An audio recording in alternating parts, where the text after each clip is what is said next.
अगली खबर मध्य प्रदेश से है, जहां गृह मंत्री नरोत्तम मिश्रा ने बयान दिया, जिसमें उन्होंने कई अहम मुद्दों पर चर्चा की। उन्होंने कोरोना पर भी जानकारी दी। कहा कि प्रदेश में कोरोना के 26 नए मामले सामने आए हैं, तो वहीं 40 लोग ठीक भी हुए हैं, जिनमें 129 एक्टिव केस हैं और 21,000 सैंपल लिए हैं। जल्दी कोरोना से प्रदेश को मुक्ति मिलेगी और आज से 12 से 14 साल तक के बच्चों को वैक्सीन लगाई जा रही है। तो वहीं साथ ही साथ वो कश्मीर दौरे पर भी बोले, यात्रा का अनुभव अच्छा रहा है। मध्य प्रदेश का एक व्यक्ति ऐलान करके जाता है, 3 घंटे फिल्म देखता है, इससे ज्यादा शांति क्या होगी। अच्छे दिन का परिणाम है। मुख्यमंत्री शिवराज सिंह चौहान के 2 साल पूरे होने पर दिग्विजय सिंह के कटाक्ष पर कहा, दिग्विजय सिंह के समय शिक्षकों को 500 रुपए मिलते थे, आज 5,000 रुपए मिल रहे हैं। 10 लाख से ज्यादा लोगों के आवास बन गए हैं। नल जल योजना से 47 लाख परिवारों को लाभ मिला है। उनके समय पर बिजली कभी कभी आती थी और आज के समय पर बिजली कभी कभी जाती है। उनके समय नक्सली मंत्री की हत्या कर दिया करते थे। और क्या कुछ कहा, जरा सुनिए। दिग्विजय सिंह से पूछो कि उस समय उनके समय में शिक्षकों को 500 रुपये मिलते थे, आज 50,000 मिल रहे हैं। ये दिग्विजय सिंह को समझ में नहीं आया होगा। हमने सिर्फ इसी 2 साल में जितना उनका कुल बजट था ना, पूरे कार्यकाल का, अकेला किसानों के खाते में 1,72,000 करोड़ रुपया किसानों के खाते में 2 साल में ट्रांसफर कर दिया। ये पूर्वाग्रह से पीड़ित व्यक्तियों की तरह बात करते हैं, सच्चाई को झुठलाने की कोशिश है। 10 लाख से ज्यादा लोगों के आवास बन गए और इस लाख फिर 10,000 करोड़ का बजट रख दिया आवासों के लिए। उनके समय में तो आपने देखा होगा कैसे मिलती थी झुग्गी और झोंपड़ी, और कैसी बंदर बांट होती थी नियुक्तियों में और झुग्गियों में। नल जल योजना 47 लाख परिवारों को मिल गई, ये नहीं समझ आया होगा दिग्विजय सिंह जी को। स्वरोजगार के लिए 10 लाख से ज्यादा लोगों को 5,430 करोड़ रुपए अभी दे दिए इन 2 वर्षों के अंदर।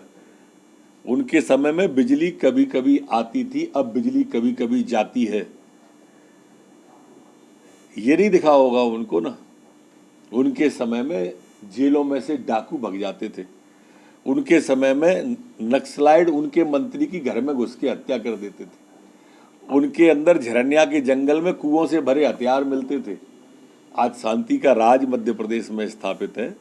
न कोई चिन्हित डाकू गैंग है, न नक्सली है, न सिमी है। ये सारे लोग अपनी जान बचाने के लिए कटिबद्ध हैं और हम सुशासन के लिए कटिबद्ध हैं। जबकि ठीक होकर 40 लोग अपने अपने घरों की ओर गए। 129 एक्टिव केस हैं, जबकि कल पिछले 24 घंटे में 21,981 सैंपल लिए गए। संक्रमण दर हमारी 0.12 अब बची है, जबकि रिकवरी दर हमारी 98.7 तक पहुंच गई है।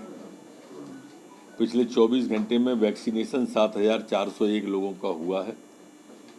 अभी तक कुल वैक्सीनेशन 11,45,08,468 का हुआ है। पिछले 24 घंटे में कोई भी पुलिस वाला संक्रमित नहीं हुआ है और ना ही कोई पुलिस का एक्टिव केस अब बचा है।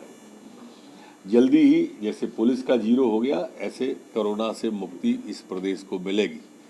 लेकिन इसके लिए मेरा आग्रह है कि आज से 12 से 14 वर्ष के बच्चों का वैक्सीनेशन प्रारंभ हो रहा है और मेरी सभी पालकों से, गार्जियन से प्रार्थना है करबद्ध कि अपने अपने बच्चों को वैक्सीनेशन जरूर लगवाएं। देखिए, जनता की सेवा के लिए, विकास के लिए, शांति के लिए चिंतन होता रहना चाहिए। चिंतन और मंथन जब होता है तभी अमृत निकलता है। और हम लगातार गरीब के कल्याण के लिए, कमजोर के कल्याण के लिए, किसान के कल्याण के लिए ये सरकार काम करती है। ये किसान के बेटे की सरकार है और मैं मानता हूं कि हमारा चिंतन शिविर में निश्चित रूप से आम जन के हित में बहुजन हिताय बहुजन सुखाय मार्ग मिलेंगे। निश्चित मैंने तो मानता हूं कि बहुत गंभीर विषय है ये, और जो मैंने भी उनके पिछले दिनों के ट्वीट देखे, जिस तरह से पेपर को टैग कर करके वो लगा रहे हैं, आज भी उनने एक ट्वीट किया है, मेरे ख्याल से वो मर्यादा लांघ रहे हैं। लक्ष्मण रेखा जो अधिकारियों की होती है वो उसका उल्लंघन कर रहे हैं। सरकार इस मामले में कारण बताओ नोटिस जारी करेगी और उनसे जवाब तलब करेगी।